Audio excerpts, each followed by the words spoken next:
नमस्कार। क्या कभी ऐसा सोचा है कि ये पूरी दुनिया एक पहले से लिखा हुआ नाटक हो सकती है, जिसका हर एक सीन, हर एक डायलॉग पहले से तय हो? आज हम एक आध्यात्मिक ज्ञान को समझने की कोशिश करेंगे, जिसे मुरली कहते हैं, और जो दुनिया को इसी अनोखे नजरिए से देखती है। तो चलिए इस दिलचस्प सफर पर आगे बढ़ते हैं। तो चलिए शुरू करते हैं एक बहुत ही बुनियादी सवाल से, एक ऐसा सवाल जो हम सब ने कभी न कभी खुद से जरूर पूछा होगा। मन की सच्ची शांति आखिर मिलती कहाँ है, कैसे मिलती है? ये एक ऐसी तलाश है जो कहीं न कहीं हम सबको एक दूसरे से जोड़ती है। और जानते हैं, इस ज्ञान के हिसाब से इसका जवाब जितना सीधा है, उतना ही गहरा भी। ये कहता है कि हमारा जो असली स्वभाव है वो तो शांति ही है, लेकिन सच्ची शांति इस दुनिया में नहीं, बल्कि एक अलग ही जगह, शांति धाम में, यानी शांति के घर में मिल सकती है। तो फिर सवाल ये उठता है कि ये दुनिया क्या है? तो अगर यहाँ सच्ची शांति नहीं है, तो फिर ये दुनिया आखिर है क्या? खैर, इस नजरिए के मुताबिक ये दुनिया है दुखों की दुनिया। आइए इसी को थोड़ा और समझते हैं। इस दौर को, इस दुनिया को एक नाम दिया गया है दुख धाम, यानी दुखों का घर। सोचिए, एक ऐसी जगह जहां बेचैनी, परेशानी, दर्द, ये सब हमारी रोज की जिंदगी का एक हिस्सा सा बन गया है। अब जरा इस तुलना को देखिए, ये कमाल की है। ये दो एकदम अलग अलग दुनियाओं की तस्वीर खींचती है। एक है सुखधाम यानी स्वर्ग, और दूसरा है दुखधाम मतलब नर्क। एक तरफ पवित्रता और रामराज्य है, तो दूसरी तरफ भ्रष्टाचार और रावण राज्य। और इन सब में जो जमीन आसमान का फर्क है ना, उसकी जड़ सिर्फ एक चीज में है, चेतना। कि हम खुद को आत्मा समझते हैं या फिर ये शरीर। और इसी को कहते हैं देह अभिमान, मतलब ये मान लेना कि मैं बस ये शरीर हूं।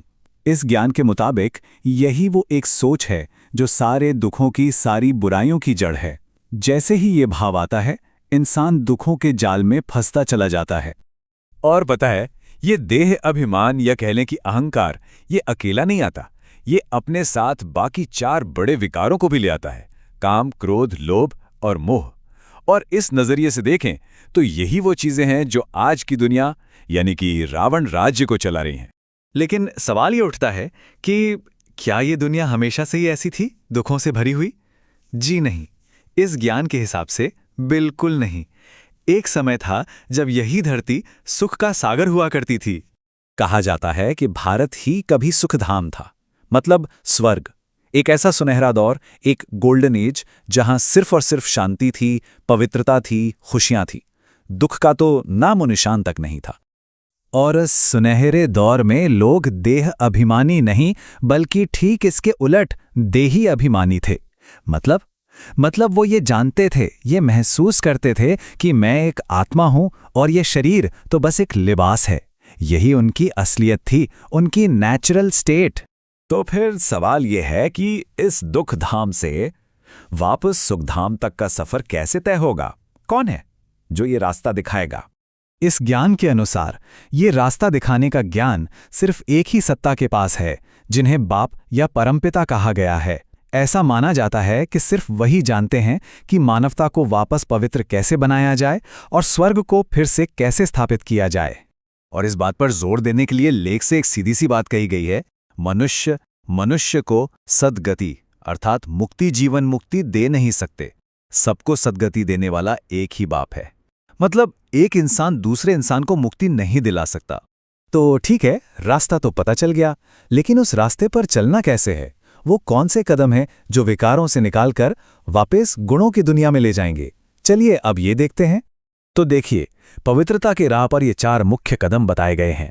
पहला कदम है बाप को याद करना, ताकि आत्मा अपने असली स्वरूप से, अपनी पवित्रता से फिर जुड़ सके। दूसरा, उन 5 विकारों का दान कर देना, मतलब उन्हें हमेशा के लिए छोड़ देना।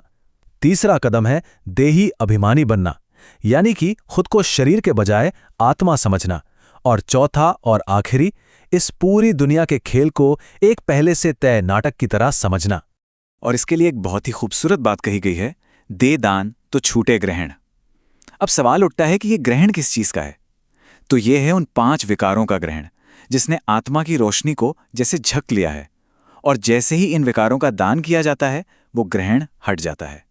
लेकिन ये जो बदलाव है ना, ये सिर्फ एक इंसान के लेवल पे नहीं है। ये तो एक बहुत बड़ी कॉस्मिक साइकिल का हिस्सा है। समझिए कि ये समय का एक बहुत बड़ा पहिया है जो घूम रहा है, और ये सारी कहानी उसी के अंदर चल रही है। और इस पहिए की, इस चक्र की लंबाई भी तय है, पूरे 5000 साल। ये एक बहुत ज़रूरी नंबर है क्योंकि ये पूरी फिलॉसफी को एक टाइम फ्रेम में सेट कर देता है। अब ये देखिए, ये 5000 साल का चक्र कैसे चलता है। शुरुआत होती है सतयुग यानी गोल्डन एज से, जब धरती ही स्वर्ग थी। फिर आता है त्रेता युग, पवित्रता थोड़ी कम होने लगती है। इसके बाद द्वापर युग में विकार दुनिया में आ जाते हैं और भक्ति का दौर शुरू होता है। और फिर आता है कलयुग, जब दुनिया पूरी तरह से दुख और गिरावट में डूब जाती है। और फिर इन सब के अंत में एक छोटा सा लेकिन सबसे महत्वपूर्ण युग आता है, संगम युग। ये वो समय है जब बाप आकर फिर से सतयुग की यानी स्वर्ण युग की स्थापना करते हैं। और इस पूरे के पूरे 5000 साल के चक्र को ड्रामा कहा गया है, एक नाटक। और इसकी सबसे सबसे हैरान करने वाली बात जानते हैं क्या है? वो ये है कि ये ड्रामा पहले से ही बना हुआ है और हर 5000 साल बाद ये हूबहू एकदम वैसे का वैसा ही रिपीट होता है, कुछ भी जरा सा भी नया नहीं होता। तो आखिर में ये सारी बात हमें एक बहुत ही गहरे सवाल पर लाकर छोड़ देती है। जरा सोचिए, अगर हमारा जीवन, ये इतिहास एक सीधी लकीर नहीं बल्कि एक ऐसा नाटक है जो हर 5000 साल में खुद को दोहराता है, तो इस एक सोच से हमारे आज को देखने का, हमारे जीने का नजरिया कितना बदल सकता है, इस पर सोचिएगा जरूर।